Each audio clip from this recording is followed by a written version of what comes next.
Ẹ̀yin èèyàn lé ìwò lẹ ṣe ẹ káàbọ̀ sí Mashola Gist TV. Ṣé àlàáfíà ni ẹ wà? Gbogbo lè kọ́ bí a ṣe gbọ́. Ẹ̀yin náà mọ̀ pé bàbá wa erin ńlá wọ́n wọ inú yàrá ìyẹ̀wù ibi tí wọ́n ti ń gbàdúrà sí Ọlọ́run lórí ọ̀rọ̀ ìlú àti ọ̀rọ̀ Nàìjíríà. Ẹ̀yin èèyàn lé wọn ní ọjọ́ méje òun ni wọ́n máa lò nínú yàrá yìí.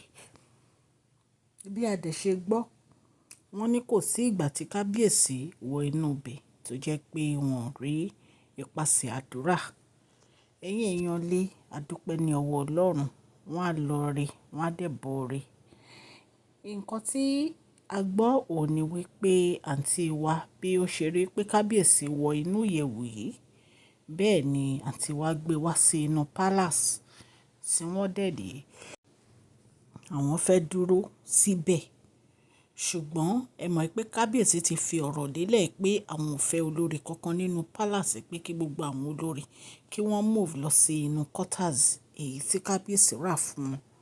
Wọ́n ní bí àǹtí wa ṣe gbé mọ́tò wọlé, wọ́n ní wọ́n jẹ́ kí àǹtí wa park mọ́tò sí inú palace. Wọ́n ní bó ṣe fẹ́ lọ sí inú quarters wọn. Bẹ́ẹ̀ ni àwọn elder lọ bá wọn pé wọn ò lè wọlé. Pé tí kábíyèsí bá dé, pé kí wọ́n padà wá. Pé kí wọ́n kó ẹrù wọn, kí wọ́n kó lọ sí olórí quarters. Wọ́n ní bí àǹtí wa ṣe bẹ̀rẹ̀ sí sunkún nìyẹn. Ẹ̀yin èèyàn lé, ẹ̀yin náà mọ nǹkan tó ṣẹlẹ̀ ní orí ọ̀rọ̀ passport Queen Naomi àti Tadenikawo tí wọ́n ní àǹtí wa mú. Ṣùgbọ́n àǹtí wa láwọn kọ́ láwọn mú. Wọ́n ní ìwé ilẹ̀ làwọn mú. Ṣùgbọ́n wọ́n ní kámẹ́rà rí wọn tí pé wọ́n wọ inú chamber kábíyèsí. Ìgbà yẹn ni àǹtí wa fi dárúkọ àǹtí wa M àti R wípé kí kábíyèsí béèrè lọ́wọ́ wọn wípé wọ́n máa wù wọ́n nípa ẹ̀. Ìgbà tí ọ̀rọ̀ yìí dẹ̀ ti ṣẹlẹ̀ ni bàbá erin ńlá ti ta ilé wọn tó wà ní Ìkòyí. Ìgbà yẹn gan ni a gbọ́ wípé àǹtí wa wá ń yíra mọ́lẹ̀ wípé kí kábíyèsí dáríjì òun lórí ọ̀rọ̀ ilé Ìkòyí yìí. Ẹ̀yin èèyàn lé bí a ṣe gbọ́ allegedly nìyẹn. Lẹ́yìn yìí òun ni a gbọ́ wípé wọ́n fẹ́ dúró sí inú palace. Wọ́n ní àwọn elder yẹn ní rárá o, kí wọ́n lọ dúró sí olórí quarters títí tí bàbá wa fi lo ọjọ́ méje pé wípé tí kábíyèsí bá padà dé láti ibi tí wọ́n ti lọ ṣe àdúrà, wípé wọ́n lè padà wá ní ìgbà yẹn kan wá máa bá kábíyèsí sọ̀rọ̀. Ẹ̀yin èèyàn lé, ẹ rí pé oríṣiríṣi ń ṣẹlẹ̀ ní inú palace bàbá wa erin ńlá. Àwọn olórí pẹ̀lú gbogbo ìgbésẹ̀ tí kábíyèsí ń gbé pé kí wọ́n mú Queen Naomi padà wá sínú palace, àwọn olórí yóò jáwọ́ o. Wọn ò jáwọ́ rárá. Wọ́n ń ṣe èyí tí ó wù wọ́n lórí ọ̀rọ̀ yìí pé kí Queen Naomi má bàa fi padà wá sí inú palace. Ṣùgbọ́n wọ́n ní bàbá erin ńlá ní èyí tí àwọn ń béèrè lọ́wọ́ Ọlọ́run òun ni wípé kí ọ̀rọ̀ tó wà láàárín àwọn àti Queen Naomi kó ṣe é yanjú nítorí pé àwọn fẹ́ ìyàwó àwọn padà.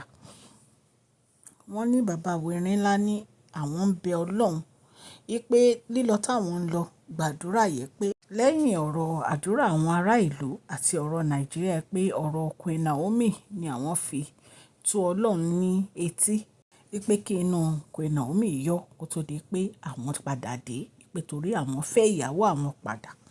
Ẹ̀yin èèyàn lé, ẹ̀yin náà mọ ìfẹ́ tó wà láàárín kábíyèsí àti Queen Naomi. Kábíyèsí ò fi ọ̀rọ̀ Queen Naomi ṣeré rárá.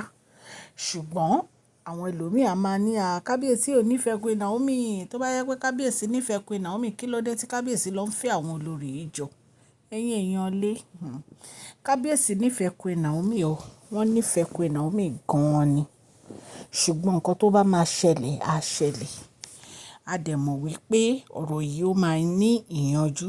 Lóòótọ́ àwọn family Queen Naomi especially ẹ̀gbọ́n wọn tí wọ́n ní wọ́n wá láti Australia, àwọn ò fẹ́ kí Queen Naomi padà sí ọ̀dọ̀ bàbá erin ńlá nítorí pé wọ́n ní bàbá erin ńlá ò ṣe nǹkan tó yẹ kán ṣe. Wípé gbogbo ọ̀nà tó yẹ kí wọ́n gbé, wípé bàbá erin ńlá ò gbé. pé gbogbo nǹkan tí àwọn olórí ń ṣe wípé kábíyèsí ló fi ààyè gbà wọ́n tí wọ́n fi ń ṣe ẹ̀yin èèyàn lé nǹkan tí a gbọ́ allegedly nìyẹn. Bẹ́ẹ̀ dẹ̀ ni kábíyèsí wọ́n ti pàṣẹ, wọ́n dẹ̀ ti sọ pé àwọn fẹ́ kí àwọn olórí yìí kí wọ́n move lọ sí olórí quarters ibi tí àwọn rà fún wọn. In fact gan wọ́n ní àwọn ìdílé ọba Jésè wọ́n ní wọ́n ti sọ pé wọ́n fẹ́ rí èèyàn kankan nínú àwọn olórí nínú palace ju pé bóyá wọ́n ní activity àbí event èyí tó yẹ pé wọ́n wá ṣe pé ṣùgbọ́n kó máa gbé inú palace wọ́n ní kò sí nǹkan tó jọ. So bí a ṣe gbọ́ nìyẹn ọ̀tọ̀ ní àǹtí wa fashion wọ́n wá sínú palace wọ́n kẹ́rù wọn wá bí wọ́n ṣe rí pé kábíyèsí ti wọ ìyẹ̀wù tán ti lọ gbàdúrà lọ wọ́n náà kẹ́rù wọn wá pọ́n láwọn fẹ́ dúró sínú palace. Wọ́n ní bí àwọn ẹ̀dà ṣe sọ fún wọn pé kí wọ́n padà lọ sí olórí quarters pé kán dúró síbẹ̀ tí kábíyèsí á fi jáde inú ilé àdúrà èyí tí wọ́n wọ̀ lọ. Ẹ̀yin èèyàn lé nǹkan tá a gbọ́ nìyẹn. Tá a bá tún gbọ́ update a tún máa mú wá fún yín.